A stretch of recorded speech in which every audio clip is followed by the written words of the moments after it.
جس کی وجہ سے انہوں نے یہ میرے خلاف سازش کی. اس مراسلے میں لکھا ہوا ہے کہ عمران خان روس کیوں کیا, لکھا ہوا ہے اس کے اندر انہوں نے.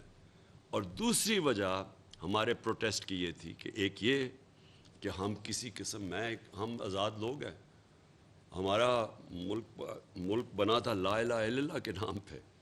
ہمارا نعرہ وہ یہ تھا کہ ہم سوائے اللہ کے کسی کے سامنے نہیں جھکتے. یہ ضروری نہیں ہوتا کہ بت کے سامنے جھکنا شرک ہے, یہ آپ خوف کے بت کے سامنے بھی شرک ہے, لالچ بھی شرک ہے. آپ جب بھی کسی سے ڈر کے اپنے ضمیر کو بیچتے ہیں, یہ سب شرک ہے.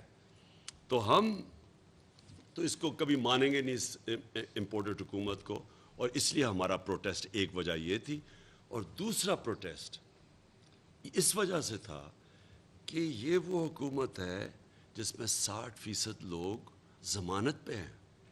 یہ اس ملک کے کرپٹ ترین لوگ ہیں. میں نے 26 سال پہلے جب پالیٹکس شروع کی تھی, میں کرپشن کو لے کے آیا تھا پاکستان کے ایجنڈا پہ. میں نے ان دونوں کو جوائن کر سکتا تھا. میرے لیے تو بڑا آسان راستہ تھا, میرا تو بڑا نام تھا, میں تو چاہے پیپلز پارٹی جوائن کر لیتے یا نون لیگ اگر مجھے شوق ہوتا پاور لینے کا. میں نے تب کہا کہ دونوں کرپٹ ہیں. کوئی لوگوں نے کہا جی بیوقوف ایسے پالیٹکس نہیں آتی جی, ایک سے دوستی کر کے یا دوسرا. میں نے کہا یہ دونوں کرپٹ ہیں 26 سال پہلے. اور یہ لوگ اتنی جد و جہد کے بعد جب ہم ان کو شکست دی دونوں کو, اور جب ہم اقتدار میں آئے, تو یقین کریں کہ ان کے اوپر جو کیسز تھے وہ سارے پرانے کیسز تھے. ہم نے نہیں بنائے کیسز, ہماری گورنمنٹ نے نہیں کیسز بنائے, سوائے وہ مقصود چپڑاسی کے اور ایف آئی اے کے کیس شہباز شریف کے اوپر اور ٹی ٹی کا کیس.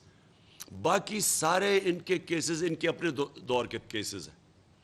تو وہ کیسز بھی ان کی اتنی پاور تھی, اتنا ان کا انفلوئنس تھا مافیا کا, ان کی اتنی پینیٹریشن تھی پاکستان کے انصاف کے نظام پہ کہ وہ کیسز ہی نہیں ختم ہوتے تھے, وہ چلتے جاتے تھے آگے, کبھی بیل ہو جاتی تھی.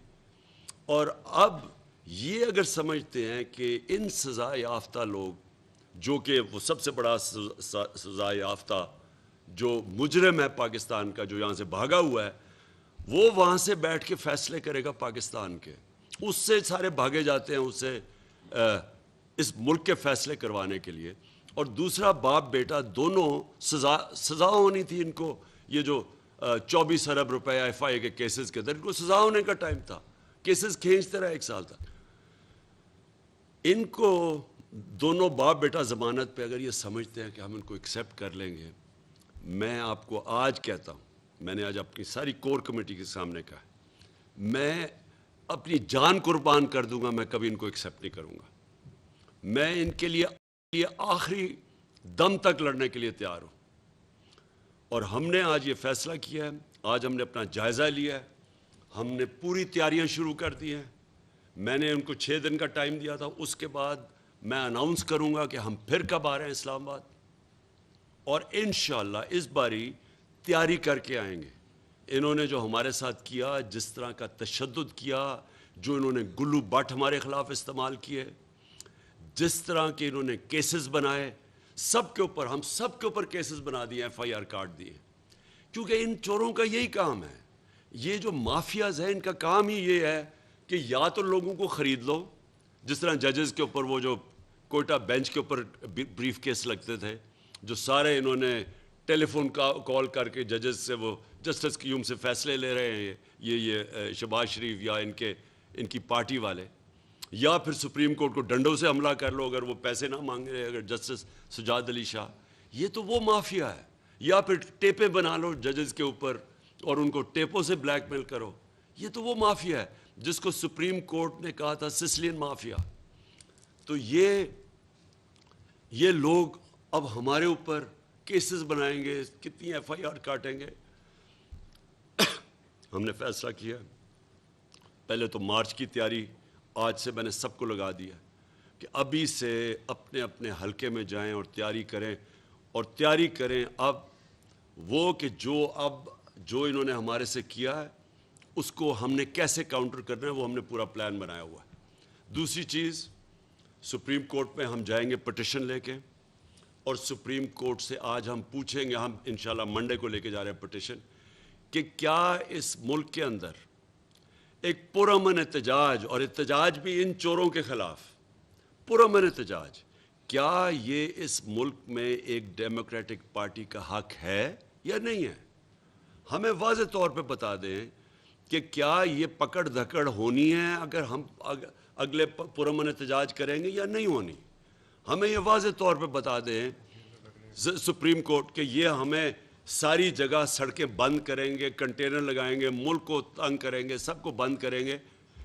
20 لاکھ لوگ لندن میں عراق وار کے خلاف نکلے، ایک کنٹینر نہیں لگا، ایک کچھ نہیں کو، کسی نے کسی کو نہیں پکڑا، کسی نے رات کے اندھیروں میں چھلانگیں نہیں ماری ان کے گھروں کے اندر اور ان کی عورتوں کو تنگ کیا۔ میں آج ڈاکٹر یاسمین کو بٹھایا ہوا ہے، ڈاکٹر یاسمین 70 سال سے اوپر ہے، ان سے جو ساری ان کی ویڈیو چل رہی ہے کہ جو انہوں نے کیا ہے ہمارے ساتھ، کہ ہم جس طرح کوئی ملک دشمن تھے، ہم پتہ نہیں کوئی اسلام آباد میں کوئی انتشار پھیلانے آ رہے تھے۔ ہم نے 126 دن کا دھرنا کیا ہوا ہے اسلام آباد میں ڈی چوک میں، بتایا ہم نے کیا کوئی توڑ پھوڑ کی، کوئی کسی کو کچھ کیا۔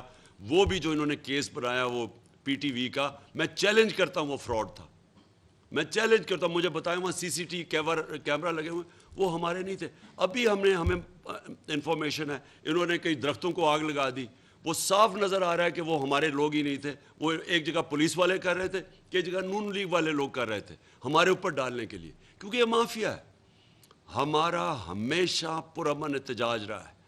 میں اگر پاکستان میں فیملیز کو بلا رہا ہوں، فیملیز کو کہہ رہا ہوں کہ آپ آئیں، اور فیملیز تھی رات صبح کے سارا راستہ جو میں اسلام آباد انٹر کیا 7 گھنٹے لگے، دونوں طرف سڑک کی تصویریں آپ کی، عورتیں کھڑی ہوئی ہیں، بچے لوگوں نے اٹھائے ہوئے ہیں، تو کیا ہم انتشار کرنے آ رہے تھے؟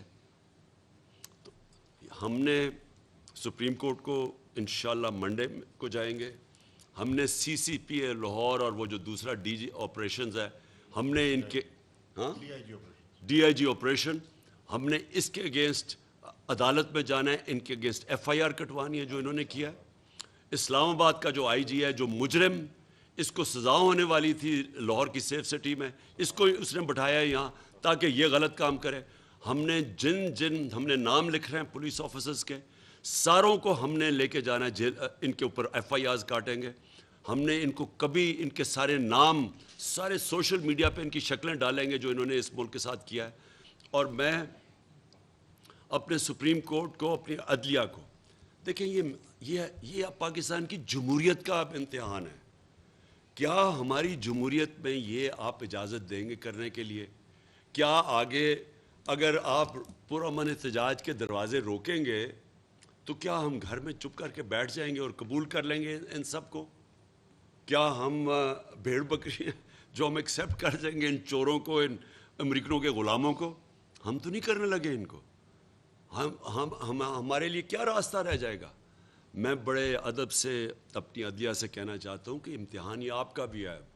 ہم جا رہے ہیں آپ کے پاس، ہم سارے لیگل طریقے کریں گے، ہم ہائی کورٹس میں جائیں گے۔ ہمارے انہوں نے لوگوں کو نیچے پکڑا اور جو تشدد کیا اور جو انہوں نے راستے میں کیا لوگوں کے ساتھ اور جو عورتوں کے ساتھ کیا، میں صرف جو عورتوں کے ساتھ، جو وکلا کے ساتھ کیا، وکیلوں کی بس ہے، وہ وکیل وہاں ہیں، صرف ان کے وہاں عورتیں وکیل بھی تھی، جس طرح انہوں نے پکڑ کے ان کو مارا ہے، یہ ہے شریفوں کا کلچر، یہ ہے ان ڈاکوؤں کا، چوروں کا، مجرموں کا۔ یہ وہ لوگ ہیں جو کہ ملک لوٹنے آتے ہیں اور پھر باہر بھاگ جاتے ہیں، جدھر انہوں نے اربوں اربوں روپیہ رکھا ہوا ہے، صرف آتے ہیں جب ان کو اب این آر او ملے گا تو یہ انتظار ہے واپس آنے کی۔ اور میں اس کے بعد میں چاہوں گا کہ ڈاکٹر یاسمین آپ کے سامنے بات کریں، کیونکہ جو ان کے ساتھ انہوں نے کیا، میں چاہتا ہوں ان کی زبان سے میری قوم سنیں۔ اس سے پہلے اب جو ساری قوم کو پہلے ہی پتہ تھا، ہم تو پہلے کہہ بیٹھے تھے، اب انہوں نے کیا کیا آتے ساتھ ہی ملک کا تو بیڑا غرق کر دیا۔ آج جس ریٹ جو روپیہ گر رہا ہے، ان کے دور میں 6 ہفتے میں روپیہ گرا ہے۔ پاکستان کی تاریخ میں مجھے بتا دیں کہ کتنے چھوٹے ٹائم میں اتنی تیزی سے روپیہ گرا ہے۔ جو سٹاک ایکسچینج گری ہے، جو مہنگائی ہوئی ہے، جو پاکستان میں مہنگائی ہونے جا رہی ہے، یہ کبھی ہوئی ہے پہلے؟ اور جو پاکستان کی معیشت کا آگے جس طرف تباہی کی طرف جا رہا ہے, جو وہ سامنے جا رہا ہے, جو آگے حالات آ رہے ہیں اس ملک کے, جو ان سے کچھ سنبھالا نہیں جا رہا, فیصلے نہیں ہو رہے ہیں کیونکہ بندر بانٹ ہوئی ہوئی ہے, اچھا جی تم یہ وزارت پکڑ لو, تم ادھر سے کرو, تو کوئی فیصلے نہیں ہوتے ان کے. تو یہ جو ملک کے ساتھ آج ہو رہا ہے, میں صرف آج اپنے اداروں کو یہاں بیٹھ کے ایک پاکستانی ہوتے ہوئے, میں آج ایک پاکستانی ہوتے آپ سب کو کہہ رہا ہوں کہ یہ ملک جا رہا ہے تباہی کی طرف. اس ملک کو بچانے کے لیے صرف ہم نے کوئی ٹھیکہ نہیں لیا ہوا, یہ ساری قوم کا ذمہ داری ہے, یہ اداروں کی ذمہ داری ہے جو یہ سارا تماشا دیکھ رہے ہیں. اور یہ اگر اسی طرح چلتا رہا تو وہ سب ذمہ دار ہوں گے جنہوں نے الاؤ کیا اس طرح کے کرپٹ مجرموں کو, سزائے یافتہ لوگوں کو, ضمانت پہ لوگوں کو جو 30 سال سے اس ملک کے اوپر قیادت کر, ان کو جو اوپر بٹھایا ہے, یہ سب ذمہ دار ہوں گے. میں بھی چاہتا ہوں کہ ڈاکٹر یاسمین صرف آپ یہاں بتا دیں کہ جو آپ سے ان سے کیا. جی جی میرا خیال ہے فوٹیج تو آپ ساروں نے دیکھ ہی لی ہوگی. اصل جو بات میں کرنا چاہتی ہوں, کانسٹیٹیوشن کے مطابق ایک خاتون کو اگر آپ نے اریسٹ بھی کرنا ہے یا پکڑنا بھی ہے تو آپ کے پاس لیڈی پولیس ہونی چاہیے. ہم ساری خواتین تھیں, کوئی لیڈی پولیس وہاں آپ کو, اگر آپ لوگ فوٹیج دیکھیں تو کوئی لیڈی پولیس نہیں تھی. اور کیونکہ پرامن احتجاج تھا, گاڑی میں خود ڈرائیو کر رہی تھی. پہلے تو انہوں نے مجھے گاڑی سے گھسیٹنے کی کوشش کی, جس کے اندر 3 آپ کو پتہ ہے مسٹنڈے جو تھے وہ کھینچ رہے تھے مسلسل, اور اس کی بھی فوٹیج میرا خیال آپ ساروں نے دیکھی. اور جب میں باہر نکلی اور اس وقت تک, یعنی میں 10 بجے سے وہاں کھڑی تھی اور 12 ساڑھے 12 اس وقت تک ہو چکے, انہوں نے اتنی ٹیئر گیس پھینک چکے تھے. ہمارے لڑکے جو ہمارے کارکن تھے ان کو اتنا ان پہ تشدد کر چکے تھے کہ میں بطور ایک ماں مجھے بڑی تکلیف ہوئی. تو میں نے کہا میں گاڑی آگے جا کے, یہ جو لائن پولیس کی کھڑی ہے یہاں کوئی بڑا بندہ تو کھڑا ہی ہوگا نا, میں اس سے پوچھوں کہ بھئی کب تک تم یہ کرتے رہو گے, خدا کے واسطے کو رحم کرو ہمارے حال پہ. میں نے جو گاڑی ان کے پاس لے کر, اگر آپ وہ فوٹیج دیکھیں تو آپ کو یہ بھی نظر آئے گا کہ گاڑی میں بالا جا کے روکی میں نے گاڑی, اور میں نے کہا کہ میں کسی سے بات کر لوں. انہوں نے اس طرح ڈنڈے برسائے کہ اگر میں وہاں سے گاڑی ڈرائیو کر کے نہ نکلتی تو شاید انہوں نے مجھے بھی مار ڈالنا تھا. اور جس طریقے سے جنگلیوں کی طرح وہ پیچھے بھاگے. میں 72 سال کی ہونے والی ہوں, اور یہ پہلی دفعہ نہیں ہے کہ میں احتجاج میں شامل ہوئی ہوں. 16 سال کی عمر سے میں احتجاج کر رہی ہوں. میں نے زندگی میں اس طرح کی غنڈہ گردی کبھی نہیں دیکھی, اور نہ اس طرح کی جو میں کہتی ہوں تشدد جس طرح کیا جا رہا تھا, جس طرح ٹیئر گیس کیا جا رہا تھا میں نے. اور پھر جو سب سے تکلیف دہ چیز تھی, یہ ہم نے یہ دیکھا کہ رائٹرز جو ہے نا وہ جا کے توڑتے ہیں پراپرٹی. ہم نے سب نے دیکھا, میڈیا نے اس کو دیکھا, ریکارڈ کیا کہ انہوں نے پرائیویٹ گاڑیاں جو سائٹس پہ کھڑی تھیں, یہ ان کے گلو بٹوں نے ان ساری گاڑیوں کو توڑا, ان کی ونڈ شیلڈز توڑی. بلکہ میری ایک گاڑی جو پیچھے کھڑی بھی تھی, کیونکہ اس کے اوپر خان صاحب کی اور میری تصویر ہے, انہوں نے اس گاڑی کی بھی جا کے ونڈ شیلڈ, وہ خالی گاڑی تھی, اس کی بھی جا کے ونڈ شیلڈ توڑ دی. اس لیے, اور سب سے بڑی بات ہے, وہ کہتے ہیں نا جی یہ جو 4 دیواری والی بات, میں وہاں گواہ ہوں اس بات کی کہ حماد اظہر کے گھر کے اندر پولیس ٹاپ کے آ رہی تھی, اور میں اپنی ویڈیو سے دکھا رہی تھی ان کو, اپنا میڈیا کو, کہ یہ دیکھیں یہ پولیس جو ہے یہ ٹاپ کے آ رہی ہے, اور ان کے پاس کوئی کسی قسم کے. یہ جب اندر آئے ہیں تو انہوں نے مجھے کہا کہ آپ چلے میرے ساتھ, تو میں زمین پہ بیٹھ گئی. میں نے اس لیے زمین پہ بیٹھ گئی, تو میں نے کہا ایک خاتون ہونے یہ ہاتھ تو نہیں لگائیں گے نا مجھے, اور اسی امید سے میں زمین پہ بیٹھی رہی. اور ان کو پھر احساس ہوا, کیونکہ اتنی دیر میں میڈیا پہنچ گیا, ان کو بتایا, انہیں جب میڈیا آیا, ورنہ تو شاید اس وقت بھی مجھے اس وقت بھی گھسیٹ کے لے جاتے. تو میں آج خان صاحب سے یہ اور وہ بتایا نا, وہ جو ہماری ایم پی ہے, جی میں آپ کو ہماری نہیں جی صرف ایم پی اے نہیں, وہ جو ہمارا ورکر آپ کو پتہ ہے شہید ہوا ہے لاہور, فیصل, اس کی بیوی, میں اس کے پرسوں اس کے جنازے پہ جب گئی تو اس کی بیوی نے رو رو کے مجھے کہا کہ میڈم میاں تو میرا چھپا ہوا تھا, کیونکہ یہ ڈر تھا کہ کوئی وہ نہ ہو چھپ. انہوں نے دروازہ توڑا, میں گھر میں اپنی بچیوں کے ساتھ ہی میں جانباز میں نماز پڑھ رہی تھی, انہوں نے آ کے میری نماز بھی توڑی. اور میں نے سے پہلا سوال پوچھا کہ تمہارے ساتھ کوئی ان کے ساتھ کوئی لیڈی پولیس تھی؟ انہوں نے کہا جی کوئی لیڈی پولیس نہیں تھی. اور یہی بات ہماری ایم پی اے جو ہیں میرے سے بھی 2-4 سال عمر میں بڑی ہیں, ان کا گھر کے اندر دروازہ توڑ کے ان کو باقاعدہ گھسیٹ کے اور ان کو جیل لے کے گئے. تو میرا یہ مطلب ہے کہ یہ اس پاکستان کے اندر ہم کیا کر رہے ہیں. ہم اس پاکستان میں جب پیدا پاکستان میں ہوئے, رہے پاکستان میں رہے, ہمارے بچے پاکستان میں ہیں, یہ ظلم جو ہے ایک حد تک ہی ہو سکتا ہے.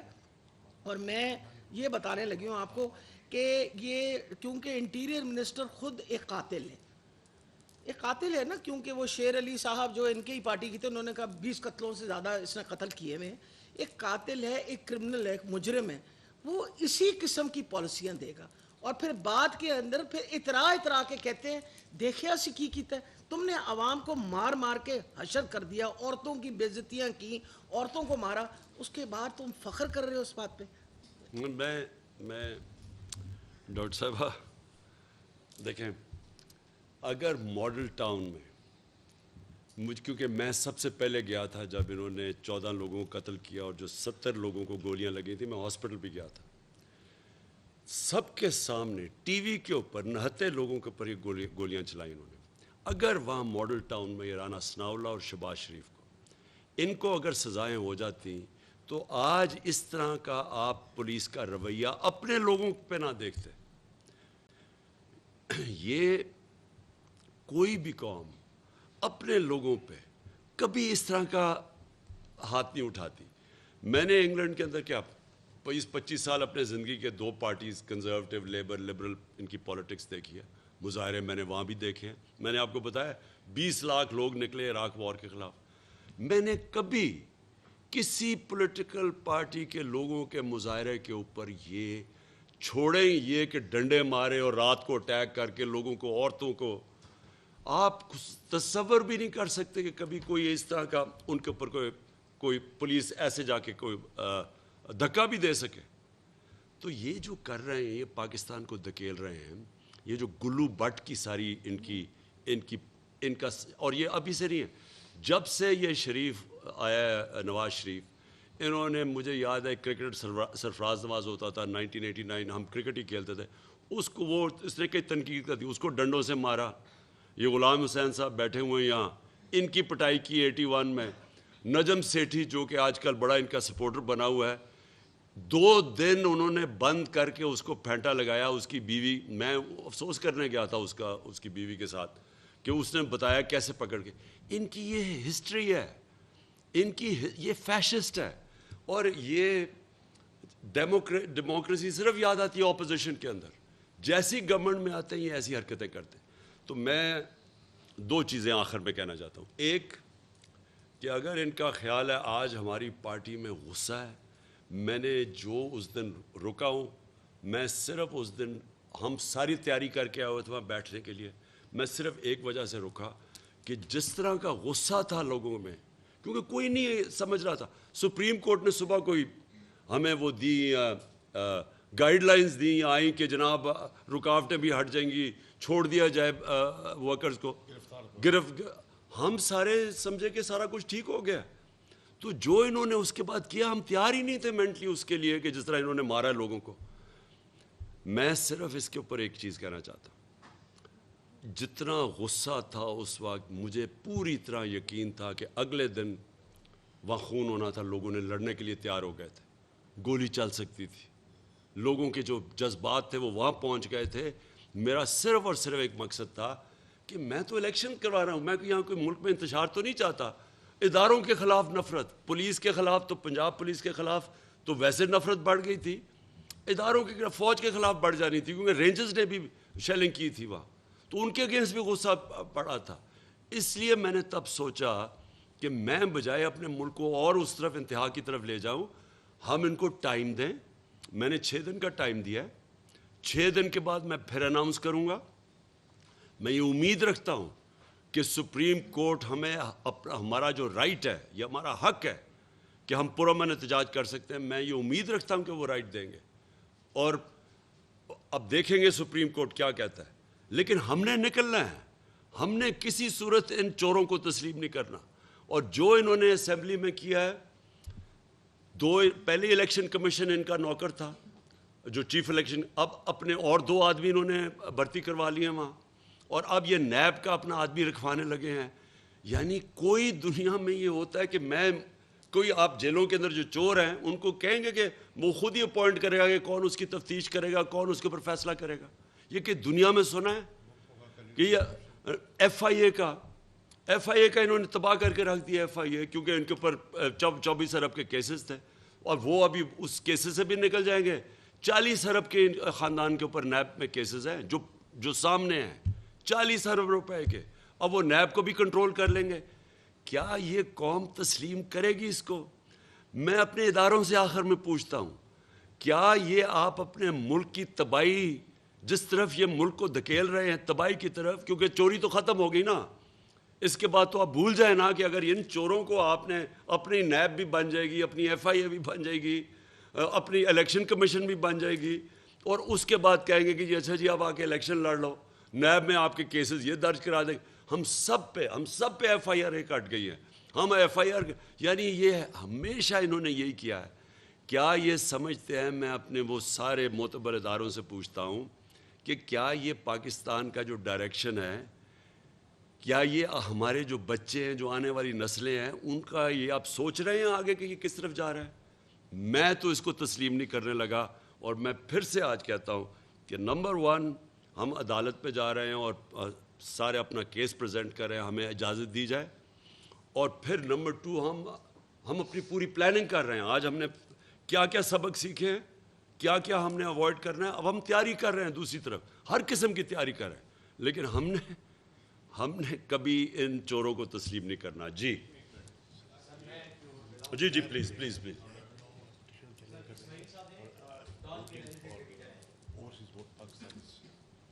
جی سوری، 2 چیزیں ہم چیلنج کر رہے ہیں عدالت میں. ایک تو انہوں نے اوورسیز پاکستانیز کی ووٹنگ ختم کی ہے. میں کل بھی یہ کہہ بیٹھا، یہ فنڈامنٹل رائٹس کے اگینسٹ ہے. یہ ایسی ہے کہ جی ہم فیصلہ کریں عورتوں کو ووٹ نہیں دیں گے، آپ اسمبلی میں بل پاس کریں، ایسے ہو نہیں سکتا ہے. نمبر 1.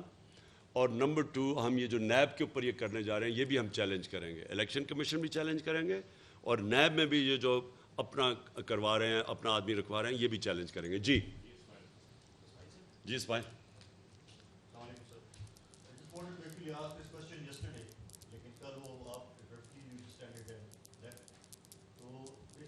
اس نے آپ کو پتہ ہی سوال اٹ واز فرمائشی، آپ کو پتہ نا فرمائش کدھر سے آئی ہوگی. جی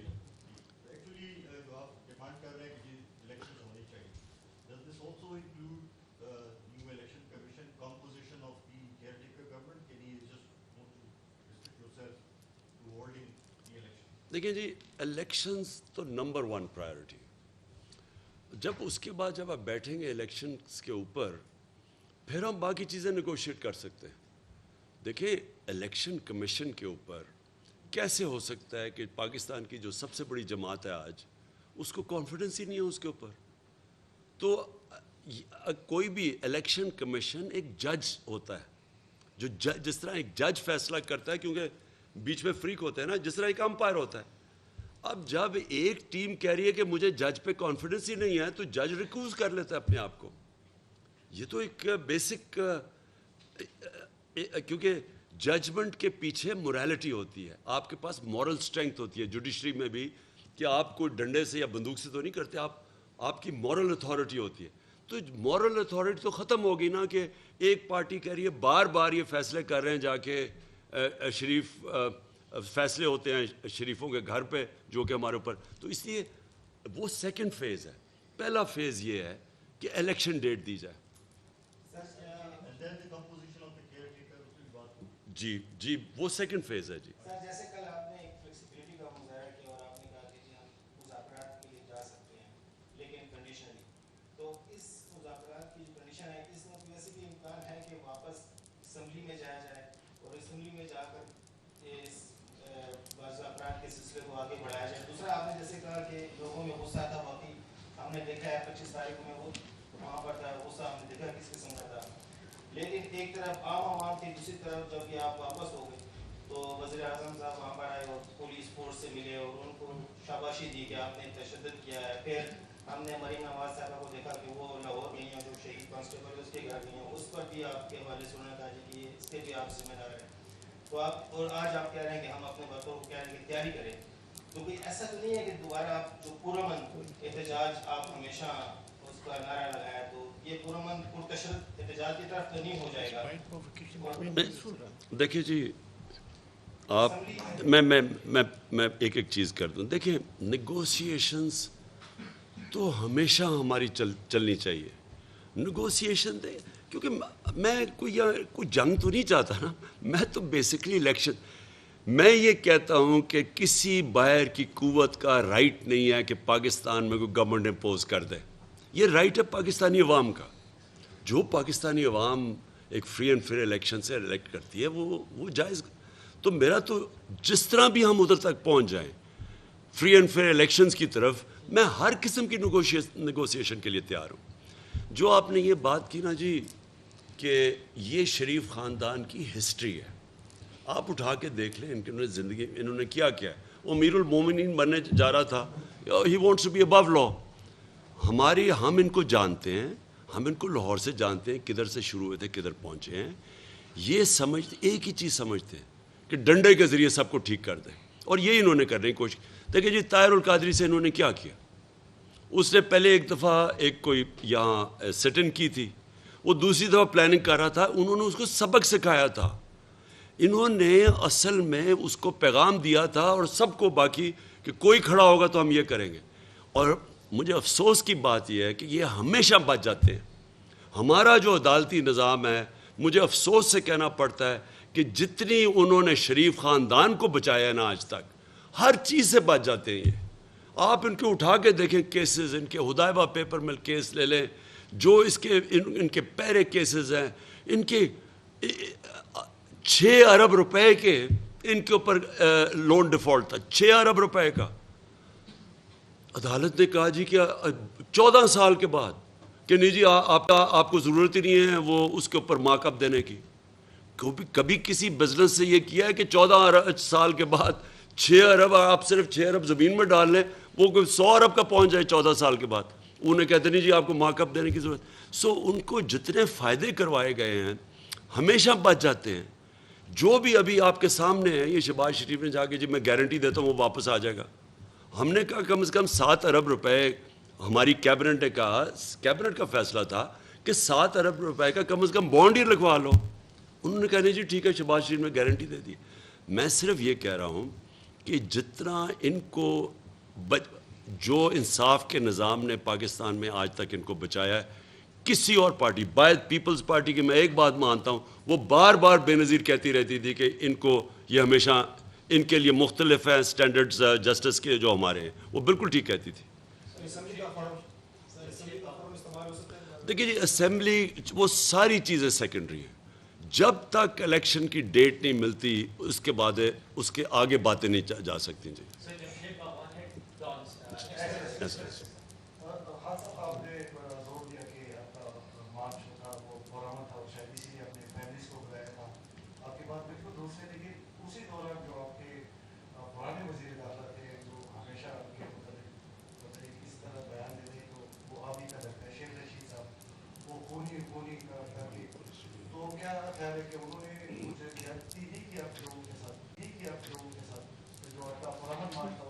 دیکھیں شیخ رشید ایک میرے سے بہت سینئر پولیٹیشین ہے, اور ان کا ایک اپنا انداز ہے, ان کی اپنی پارٹی ہے, ہمارے کولیشن پارٹنر ہیں. لیکن میں تو اپنا ہی کہہ سکتا ہوں نا, وہ تو ان سے پتہ نہیں ان کا خون کس طرح, وہ شاید ان کو شریفوں کو تو خیر ان کے ساتھ بڑی دیر تک رہ چکے ہیں, وہ شاید ان کو جان کے یہ سوچتے ہوں گے. لیکن دیکھیں, میں آپ کے سامنے, میں نے ہمیشہ ہمارے جلسوں میں, آپ سارے جلسے اٹھا کے دیکھ لیں, بلکہ میاں والی جیسی جگہ پہ, یہ کوہاٹ جیسی جگہ پہ کبھی اتنی خواتین نہیں آئیں جلسے پہ جو آپ آئی ہیں. تو ہم ایک اکراس دا بورڈ ایک پارٹی ہے جو ہر قسم کی اٹریکٹ, دینی مدرسے سے لوگوں کو لے کے انگلش میڈیم کلاس جو کبھی نان پولیٹیکل, سب کو اٹریکٹ کرتے ہیں ہم, کیونکہ ایک براڈ بیسڈ ہماری اپیل ہے. اس لیے میں کبھی بھی انتشار کے لیے نہیں, اس لیے ہماری پوری کوشش ہے کہ سپریم کورٹ سے ہم کلیئرنس لیں اور پھر ہم ایک ملک میں صرف ان کو دکھانا چاہتا ہوں کہ قوم کھڑی کدھر ہے. میں جب بلاؤں گا اس بار یہ لوگوں کو, سپریم کورٹ کی ایک دفعہ کلیئرنس ہمیں ہو جائے کہ یہ گلو بٹ ہے ان کے, اور یہ جو انہوں نے خاص طور پہ چینجز کیے ہیں, انہوں نے پولیس میں چینجز کیے, بیوروکریسی میں چینجز کیے, اپنے وہ خاص لوگوں کو لانے کے لیے جنہوں نے یہ تشدد کیا. میں صرف سپریم کورٹ سے پروٹیکشن چاہتا ہوں. میں آپ کو آج دعویٰ کرتا ہوں کہ پاکستان کی تاریخ میں کبھی اتنی پبلک نہیں نکلے گی جو ہم نکالیں گے. میں ایک ایڈ کرنا چاہوں گا خان صاحب کی اجازت سے. دیکھیے انہوں نے تشدد کیا, لاٹھیاں برسائیں, ٹیئر گیسنگ کی, اشتعال دلوایا, اس کے باوجود اسلام آباد میں ایک شیشہ نہیں ٹوٹا, ایک گملہ نہیں ٹوٹا. اس سے ظاہر کیا ہو رہا ہے کہ ورکر کو, پی ٹی آئی کے ورکر کو چیئرمین کی ہدایت تھی, آپ نے تشدد کا راستہ اختیار نہیں کرنا, آپ نے صبر کا مظاہرہ کرنا ہے. یہ کلیئرٹی آپ کے سامنے ہے نا. اور صبح کو آپ کے سامنے ابھی سوشل میڈیا پہ ہماری عورتیں نکلی اور وہ صاف کر رہی ہیں, وہ جو سارا گند پڑا ہوا تھا وہ صاف کر رہی تھیں. اور یہ ہماری ٹریڈیشن رہی ہے. ہم نے جب دھرنے میں بھی تب سے اپنے لوگوں کو ٹرین کروایا ہوا تھا. 126 دن میں کبھی ہم نے کوئی توڑ پھوڑ نہیں کی, ہمیشہ وہ صفائی کرتی تھی. ایک پرامن احتجاج کی ٹریڈیشن بنائی ہوئی ہے پاکستان میں. جی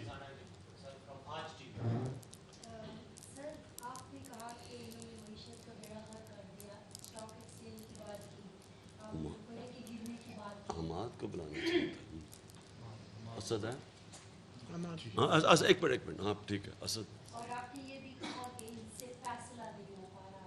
سر میرا سوال آپ سے یہ ہے کہ اگر ان سے فیصلہ کیوں نہیں ہو پا رہا, آپ کیا سمجھتے ہیں, کیا یہ کسی کی طرف دیکھ رہے ہیں؟ دیکھیں, ایک تو یہ ایک لیجیٹمیٹ حکومت نہیں ہے, لائی گئی ہے. اور جس کے پاس ایک پبلک مینڈیٹ نہیں ہوتا, اس لیے تو ڈر رہے ہیں الیکشن سے. ان کو پتہ ہے کہ ان کے پاس پبلک مینڈیٹ نہیں ہے. تو یہ ان کے لیے جب آپ کے پاس مینڈیٹ نہ ہو اور کوئی لے کے آیا ہو آپ کو, تو وہ پھر آپ اسی کی طرف دیکھتے ہیں. یہ جو انہوں نے آئی ایم ایف کی بات مان کے پٹرول مہنگا کر دیا ہے اتنا, اور ڈیزل مہنگا کر دیا ہے, اور روس سے جو حماد اظہر کو میں نے خاص بلایا, انہوں نے تو بلکہ اب لیٹر بتایا جو ہماری امریکنوں سے روسیوں سے ڈیل چل رہی تھی. تو جب وہ ان کے ڈر سے نہیں کرتے تو ان کے پاس کوئی حکومت کرنے کی کوئی ان کے پاس وہ طاقت کہہ دیں, کیپیبلٹی, بڑے فیصلے کرنے کی طاقت تو ہے ہی نہیں. انہوں نے ابھی تک جو کہتے جی ڈیزل ہم نے بڑھانا ہے, تیل بڑھانا ہے, کیونکہ انہوں نے روس سے تو امپورٹ نہیں کرنا, تو وہ بھی ان سے کیا جا رہا تھا. وہ نواز شریف کچھ کہہ رہا ہے, اسحاق ڈار کچھ کہہ رہا ہے, یہاں کچھ کہہ رہے ہیں. ایسے حکومت نہیں چل سکتی. میری کنٹینشن یہ ہے کہ جتنی دیر یہ رہیں گے یہ ملک مزید اور کرائسس میں گرتا رہے گا. جی سر, آپ تیاری کی بات کر رہے ہیں کہ اس بار زیادہ تیاری ہوگی. تیاری یقیناً آپ کی ہوگی, لیکن حکمت عملی کیا ہوگی کہ جو باقی 3 صوبے ہیں, اس کے ساتھ آزاد کشمیر ہے, گلگت بلتستان ہے, خصوصاً پنجاب جو کہ آبادی کے لحاظ سے سب سے بڑا صوبہ ہے, وہاں سے زیادہ لوگ جو ہے وہ آئے, ان کی موبلائزیشن ہو. یہاں پہ آپ خود لیڈ کر رہے تھے, میں مختار صاحب سے بڑا قافلہ گیا, جس کو اس کی تعداد کی اسٹرینتھ کی وجہ سے روکنا ممکن نہیں تھا. آپ نہیں سمجھتے کہ زیادہ موبلائزیشن کی ضرورت ہے, پلس آپ اگر خود وہاں سے ہوں, ایک بات, اور دوسری یہ جو آپ کے اتحادی ہیں جو آپ کے ساتھ حکومت میں رہے, وہ ایک لاتعلق سے نظر آ رہے ہیں سارے پروسیس سے. سر آپ کے ساتھ ابھی جو اتحادی ہیں سر, دیکھیے, پہلے تو میں ایک چیز یہ واضح کر دوں کہ اگر پنجاب میں لوگوں کو نہ روکتے, کیونکہ یہاں تو نہیں روکا نا, کے پی میں اور اپنے ہمارے جی بی میں اور آزاد کشمیر میں تو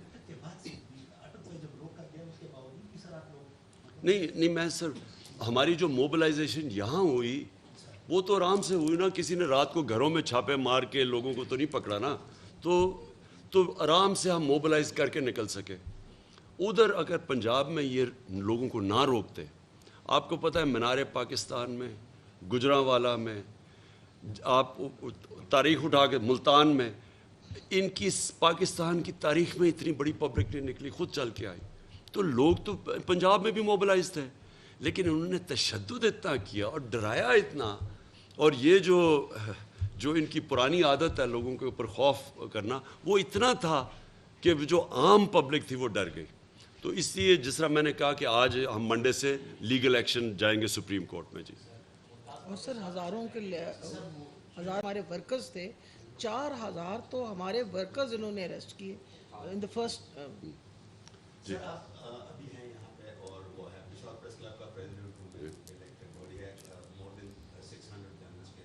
اور یہاں پہ جو ہے سر محمود خان صاحب کی قیادت میں صوبائی حکومت کے ساتھ جو ہماری ورکنگ ریلیشن شپ ہے وہ آئیڈیل ہے, مطلب اس کی ویلفیئر کے حوالے سے جو اس کی وہ آپ یہاں پہ ہے سر. تو اور لگتا یہ ہے کہ اس بار بھی آپ یہیں سے جائیں گے, تو ہماری ریکویسٹ ہوگی کہ اگر آپ کے پاس کوئی time who meet the press میں ہم آپ کو. جی میں صرف آخری اپنا کویشچن لے, صرف میں چاہوں گا مراد تھوڑی سی ڈیٹیلز بعد میں دے دینا, احمد بعد میں ڈیٹیلز دے دینا, تاکہ آپ کو معیشت کا ذرا صرف موٹی موٹی چیزیں ضرور لکھ لیں, یہ جو حالات 6 ہفتے سے میں. اس سے پہلے میں صرف یہ کہوں گا کہ میں یہاں اب جو ہمارے ورکرز جن کو جو زخمی ہوئے ہیں, عمر ایوب جس طرح ان کے اوپر ڈنڈے برسائے گئے ہیں, اور جو ہاسپٹل میں ابھی تک, باقی میرے کتنے کارکن یہاں جو انجر ہوئے ہیں, میں ان سب کو ملوں گا. جن سارے یہاں کارکنوں نے اچھا کام کیا ان کو مل رہا ہوں, پنجاب میں پنڈی, اسلام آباد میں, کیونکہ بڑے لوگ زخمی ہوئے ہیں اس کے اندر, تو میں نے ان ساروں کو ملنا ہے. ہماری خواتین جس طرح وہ کھڑی ہوئی ہیں جو شیلنگ کے سامنے, پتہ نہیں آپ نے سینز وہ دیکھے ہیں یا نہیں, میں نے کبھی اس طرح خواتین کو کھڑی, یعنی شیلنگ ہوتی تھی وہ واپس چلی جاتی تھی, پھر آ جاتی تھی سامنے. تو جس طرح سینز ہے, میں تو ان ساروں کو پہلے ملوں گا. پلاننگ بھی یہاں پوری کر رہا ہوں, اور جس طرح آپ نے کہا کہ جس طرح میرا پلان تیار ہو جائے گا تو وہ قوم کے سامنے آئے گا. اور میں آپ کو یقین دلاتا ہوں, میری اسٹرینتھ کیپٹن کی اسٹریٹجی ہے, تو میں اب اسٹریٹجی یہ حالات کے مطابق پلان کر رہا ہوں. ایک اسٹریٹجی وہ آپ کے سامنے آئے گی. پہلے میں سپریم کورٹ کا دیکھنا چاہتا ہوں. جی حماد ادھر آ جائیں.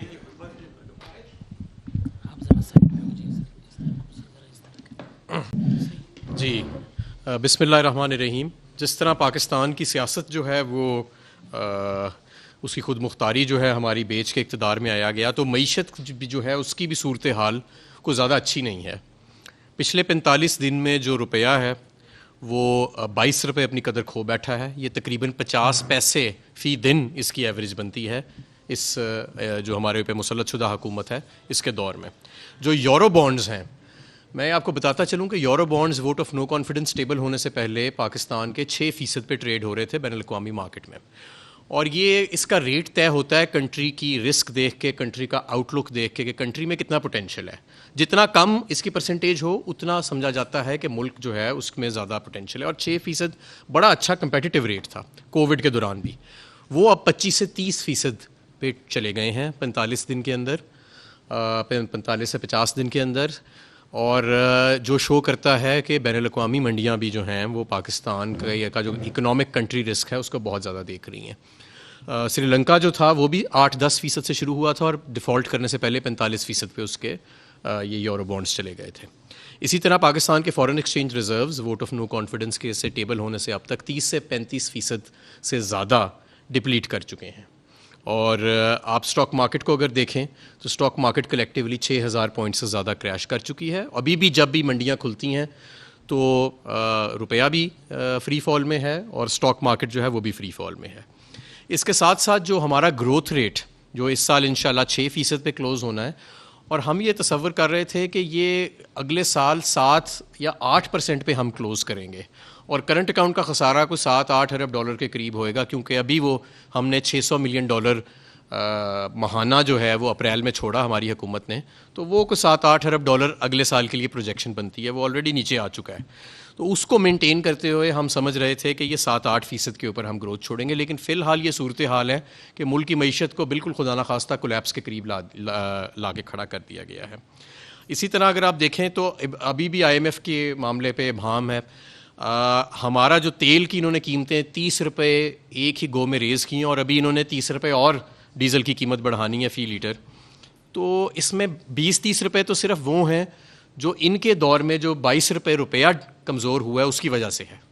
باقی جو ہے 20-30 روپے وہ عالمی منڈیوں کی وجہ سے ہے. اور اس کا بھی ہم نے توڑ نکالا تھا کہ روس جو ہے وہ بڑا ایگر تھا ہمیں 30% کم پہ تیل اور گیس جو ہے وہ سیل کرنے کے لیے. اور اس سلسلے میں روس کے حکام نے خود مجھے ہمارے جو وہاں سفیر ہیں ابھی بھی موجود ہیں ان کے ذریعے پیغام بھجوایا کہ ہمیں باقاعدہ طور پہ جو ہماری بات چیت چل رہی ہے اس کو تحریری فارم میں لے کے آئیں. تو میں نے ان کو ایک لیٹر لکھا اور اس میں لکھا کہ ہم اپریل میں پہلے کارگوز خریدیں گے. اور وہ لیٹر آج بھی میرے سوشل میڈیا پہ ٹویٹر کی ٹائم لائن پہ موجود ہے اور تمام صحافیوں کے ساتھ شیئر ہم کر چکے ہیں. تو اگر ہم وہ لے لیتے تو آج نہ تو آپ کے فارن ایکسچینج ریزروز کی اتنی بری صورتحال ہوتی, نہ آپ کو 30 روپے لیٹر قیمت بڑھانا پڑتی. آپ دیکھیں کہ ہمارا ہمسایہ ملک ہندوستان وہ روس سے سستا تیل لے رہا ہے اور انہوں نے 25 روپے پاکستانی 25 روپے لیٹر اسی دن اس سے 2 دن پہلے کم کیے جس دن 30 روپے لیٹر ہماری حکومت نے یہاں پہ تیل کی قیمتوں کو بڑھایا. معیشت میں سمجھتا ہوں مزید زیادہ دن ایسے سسٹین نہیں کر سکتی. ایف آئی اے میں کیسوں کی پیروی ختم کرا دینا, نیب کو بالکل ختم کر دینا, اپنی مرضی کا نیب کا چیف, اپنی مرضی کا لیڈر آف اپوزیشن لگا لینا, یہ قیمت یہ تو ان کے اپنے ذاتی اقتدار کی خاطر ہے. لیکن جو اس وقت ملک کی معیشت کے ساتھ ہو رہا ہے, اور یہ وہ معیشت تھی جو مارچ کے شروع میں جہاں پہ یہ کرائسس بالکل دور دور تک موجود نہیں تھا اور ہم آپٹمزم تھا پوری معیشت کے اندر. آپ کی بڑے درجے کی صنعت جو تھی وہ 26% اس میں اضافہ ہوا مارچ کے مہینے کے اندر. ایکسپورٹس آپ کی $32 ارب, گڈز اینڈ سروسز کی ایکسپورٹس $38 ارب, ریمیٹنسز آپ کے $32 ارب پہ چلے گئے. تو یہ وہ ملک تھا, یہ اس کی معیشت تھی. اور آج یہ صورتحال ہے کہ یورو بانڈز آپ کے 25 سے 30% پہ فلوٹ کر رہے ہیں, یعنی اس ملک کے برابر جو دیوالیہ ہونے کے قریب ہوتے ہیں. تو یہ اس وقت صورتحال ہے.